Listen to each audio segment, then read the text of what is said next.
Quelles sont les maladies bucco-dentaires que vous rencontrez le plus souvent dans votre pratique?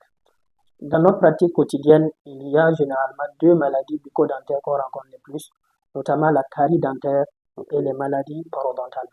Donc la carie dentaire, on peut la définir de façon simple pour notre population, et c'est lorsqu'on a une cavitation, voilà, ou bien un terme plus simple, lorsqu'on a un creux à l'intérieur de la dent, la partie visible de la dent.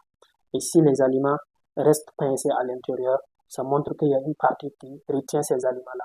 Donc c'est la carie dentaire.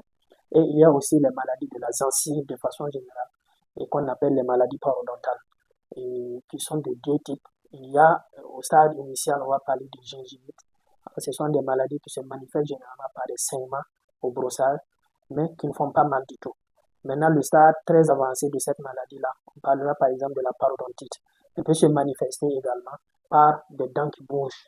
Des dents qui bougent. Elle peut se manifester aussi par la gencive qui déchausse et qui Ok, laisse visible certaines racines de la dent. On a l'impression que la dent est plus longue que les dents voisines. ok, Et donc, il y a tous ces aspects-là. Et puis, l'augmentation de l'espace entre les différentes dents. Un espace qui n'existait pas. Donc, la perte de l'os qui retient la dent au niveau de la mandibule ou des maxillaires. Alors, cette perte osseuse-là va créer des espaces énormes ok. entre les dents.